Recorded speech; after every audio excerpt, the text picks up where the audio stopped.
right in saying that these are a positive set of numbers. The positives are as follows. The full year GVA number is expected to come at 7.3%, and the GDP number, which is plus taxes minus subsidies, is expected to come in at 7.6%. So whether you look at it as GDP or as GVA, it is between 20 and 40 basis points better, higher, stronger than last year, which is FY15. So in that sense, it is definitely a growth number. Let me now just read out the GDP numbers to you. Q1 GDP has been revised to 7.6, Q2 to 7.7, and Q3 to 7.3. So the full year GDP is expected to come at 7.6, but obviously the GVA numbers are weaker because the full year GVA is expected to come at only 7.3%. Also positive are the GDP growth at current prices. That is important because deflation can make the current price GDP look smaller, which was the case in the second quarter. But in the third quarter, the CSO estimates that at current prices as well, the GDP has grown by 9.2%, which means deflation appears to have petered out somewhat. And the full year GDP at current prices is expected to grow at 8.6. That is also good news because in the mid-year review, the chief economic advisor had assumed a current price growth of only 8.25%. At 8.6, he gets a little more headroom. It is the breakup that is a bit surprising. On GVA, the agricultural growth is expected to grow by 1.1%, mining by 6.9%, manufacturing by 9.5%. That's solid. Electricity 5.9%, construction at 3.7%, trade, transport and communication at 9.5%, financial services at 10.3%, and public administration at 6.9%. Some of these definitely, like manufacturing, look too good to be true, going by the IIP numbers that we have so far. The other few numbers I want to add, the private final consumption expenditure, looking at GDP from the expenditure side, has come in fairly decent at 7.6%. So consumption has grown from 6.2 last year to 7.6%.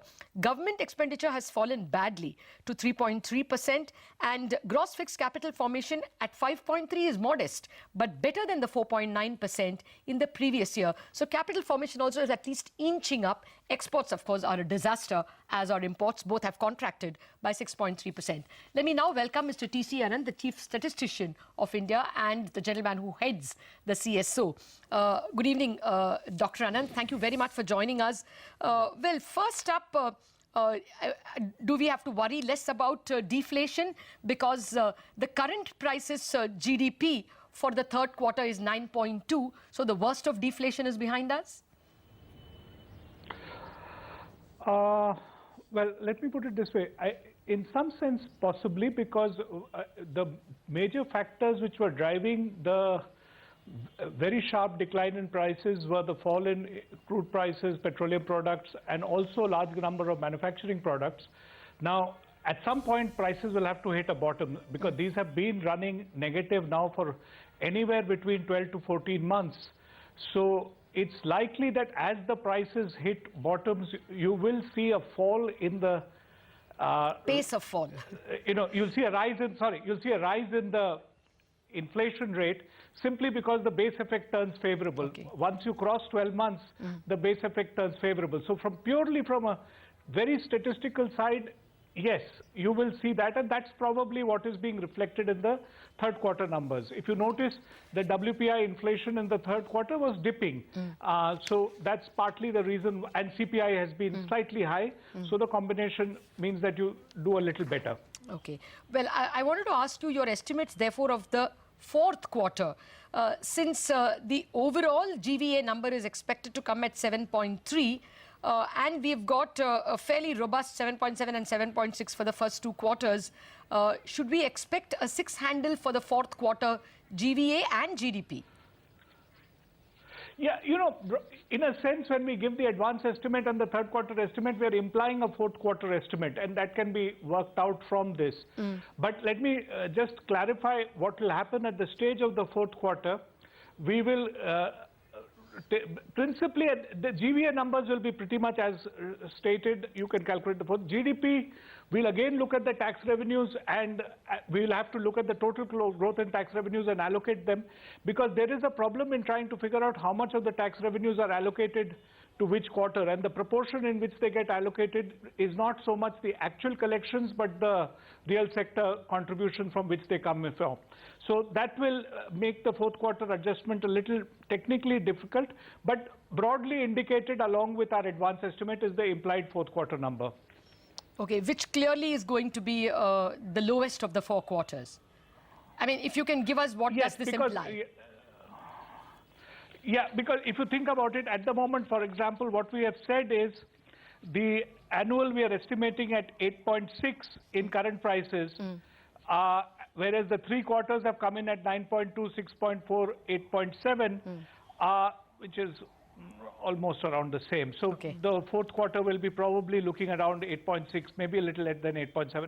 I can work the average out. Okay. The same applies for the constant prices. You've got these sitting at 7.3, 7.7, 7.6.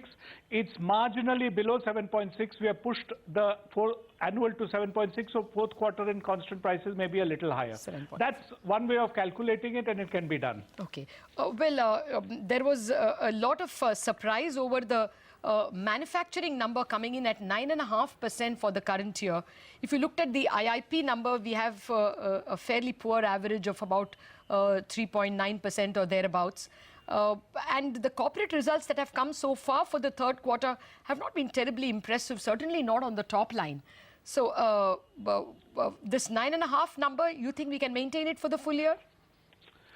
Yeah, I think you should understand how these numbers are put together. For manufacturing, we put the numbers together by taking together both corporate and IIP numbers. The corporate numbers reflect what is happening in the corporate sector. But when you interpret corporate data, a certain degree of care needs to be taken. If you look at corporate data, you will see the following. Sales are negative. Wages, growth, staff costs are positive. Depreciation is positive. As it happens, profits is also positive. Now, the reason why profits is positive because intermediate consumption and expenditures of the companies have been even more negative than sales. So now, what exactly do you mean by top line? And the basic reason why GVA is showing so much good is because essentially your staff costs are growing at 10 or 11%. Depreciation in manufacturing, depreciation is growing at around 7%. If you put these two together, along with the profit growth, you get the number which you're getting, because GVA is essentially these 3 components. So a lot of people, when they look at corporate bottom lines or look at what is happening to corporate, look at sales projection. Now, think about it. At best, the IIP will influence corporate sales, and corporate sales are showing up as negative. So clearly what's happening is it's the fall in prices and therefore the fall in costs which is influencing the corporate profit and the GVA picture. Okay. Because the manufacturing for third quarter alone has come at 12.6%. I didn't see that much of a growth in profits, sir. The third quarter figures I have on staff costs. Yeah, third quarter GVA estimates at constant prices has come in for manufacturing at 12.6%. Even if one took only the bottom line. Some of the numbers I've seen on third quarter estimates for manufacturing suggest staff costs grew at 11.5%, depreciation at 8%, and profit before interest and taxes at 15.5%. If you take the average of it, it actually comes around there. Again, same problem. Sales in the same figure was a negative 14.7%. What's happening is it's your costs which have been driving the picture. Are many of these unlisted companies? I mean, since you say you got 15.5 in terms of profit growth. This table which I'm looking at is based on because we draw from a number of sources, including advance filings with NSE, BSE and RBI. RBI does an analysis. The one which I'm getting is these guys quickly put together a set of numbers for me based on what they could find as to what does it look like. The point I'm trying to make is when you read corporate bottom lines, please add up the growth in sales, depreciation and PBIT to get a sense of what is happening to the growth in value added. Yeah, I take a route for a wide variety of companies because input costs have fallen faster than their output costs. I take your point on that, but still a 15.5% rise in profits is not what we have got from the number of companies that have reported numbers so far. From this, is there any early tea leaves that you can read about FY17? We have a rather bad government consumption expenditure at 3.3%, but not a bad private consumption expenditure, better than last year for sure. As well, the gross fixed capital formation number, both have shown a rise. Given this, what kind of FY17 numbers should we expect? FY17, there are 2-3 things which will drive FY17. One, my expectation is that your price dynamics, which we had been seeing for some time, will ease up, because as the WPI numbers hit bottoms in various prices, you will probably see an improvement insofar as the general deflation system circumstances which are prevailing.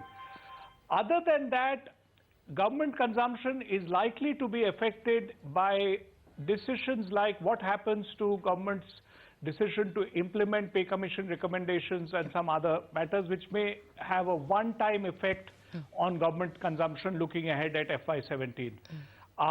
But it's too early for me to speculate on that. We will have to wait for seeing how they phase that expenditure in and how much of it will therefore show up in FY17. All right, we leave it at that. Dr. Anant, thank you very much for giving us your first thoughts and taking us through what may look like anomalies at this juncture, especially the manufacturing numbers. But overall, there are no surprises from the GVA or the GDP number. The GVA number growth for Q3 coming in at 7.3 and for the full year as well coming in at 7.3 is pretty much in line with the estimates put out by various experts. The GDP number coming in at 7.6%, both indicating a growth over last year, which is something we can take with both hands. Back to you, Nayanthara.